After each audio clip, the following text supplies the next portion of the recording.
Kemarin ada yang bertanya apakah ternak ayam kampung itu menghasilkan. Teman-teman, kita akan sedikit mengulas apakah ternak ayam kampung itu menguntungkan, terutama kita yang pengangguran ya teman-teman. Saksikan video ini dengan baik, jangan lupa bantu subscribe, like, dan komennya.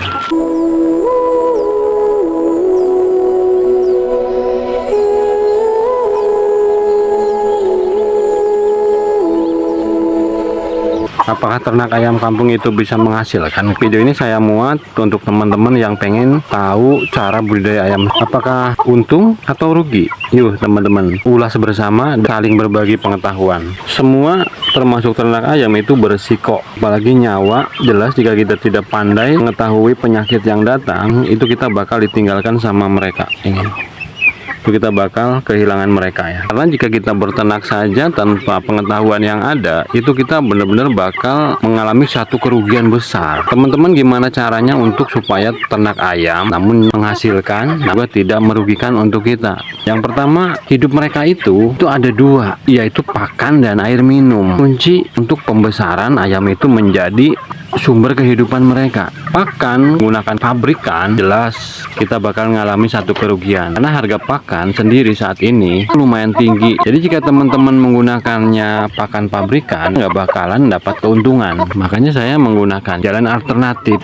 Dengan begitu kita akan tetap bisa memelihara ayam, namun juga ada keuntungan. Yuk saksikan bersama gimana caranya mencari makanan untuk ayam agar tetap memelihara ayam, namun juga kita tidak mengalami kerugian. Yang pertama gini teman, ayam itu diciptakan untuk makan, tidur, berak, dan makan. Karena mereka adalah kehidupannya dalam satu makanan, jika kita menggunakan pakan pabrik jelas nggak ada keuntungan untuk kita. 30 ekor ayam ini jika saya belikan pakan pabrikan 1 kilo itu 1 hari, harga pakan sendiri 1 kilo di sini itu 14.000. Berarti saya harus mengeluarkan uang itu 14.000 dalam 1 hari untuk 30 ayam yang ada dalam penangkaran saya. Solusi terbaiknya kita menggunakan pakan yang murah, namun juga ayam itu doyan. Caranya apa? Menggunakannya bekatul. Bekatul di sini tuh harganya sekarang 5.000 per 1 kilo. 1 kilo itu cukup untuk 1 hari untuk 30 ekor ayam ini. Pagi setengah kilo, sore setengah kilo. Tengah harinya itu kita menggunakan sayur-sayuran di pasar yang tidak kepake. Sayur-sayuran apakah itu yang tidak kepake di pasar? Itu banyak ya teman-teman, ada sawi,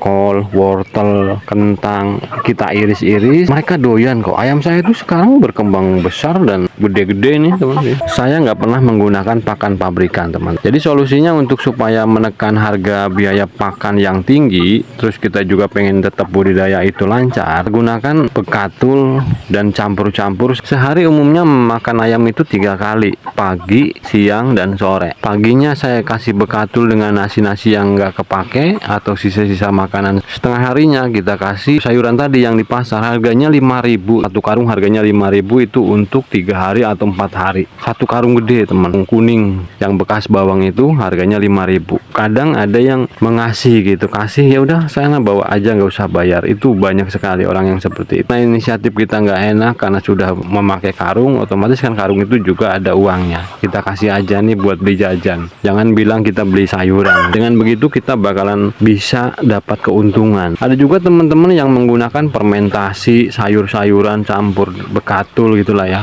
Menurut saya jika kita menggunakan pakan pabrikan kita nggak akan ada keuntungan, 100% nggak ada keuntungan karena harga pakan itu sangat tinggi saat ini. Teman-teman wajib ngikutin cara ini ya. Pagi bekatul setengah kilo dicampur sama barang yang tidak kepake seperti sayuran yang kita nggak kemakan ya, apa aja mereka doyan kok. Setengah harinya kita menggunakan sayuran, lebih gampang, simple. Saya punya ilmu tentang supaya ayam ini sehat, yaitu menggunakan kunyit. Beberapa kali saya memposting video pakan dan air minum itu menggunakan kunyit.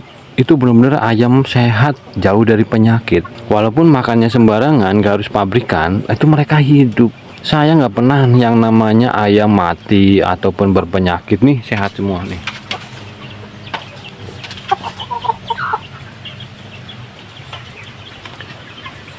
Nah, sayap yang ke bawah ini menandakan bahwa ayam ini bakalan tinggi dan besar. Ini termasuk ayam cokolan, Bangkok super. Ini Bangkok super nih, gede, bakalan gede nih, tinggi dan besar.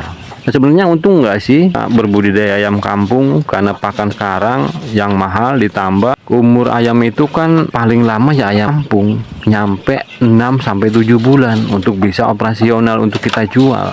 Jika kita menggunakannya pakan pabrikan, udah jelas dari tadi dari awal saya menjelaskan nggak akan ada keuntungan.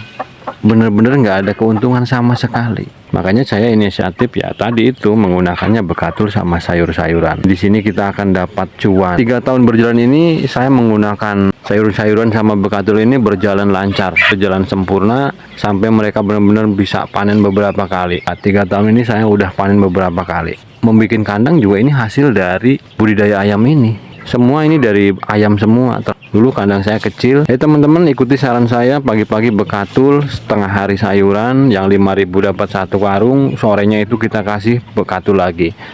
Jadi kita berarti sehari itu mengeluarkan uang 5.000 lah ya untuk bekatul itu. Dan itu pun juga kita bakalan minus ya, kalau menggunakan bekatul saja kita bakalan minus.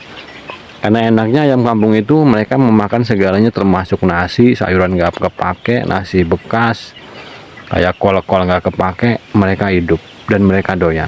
Teman-teman, semoga ini ada jawaban untuk teman-teman semua yang menanyakan apakah budidaya ayam kampung itu menguntungkan.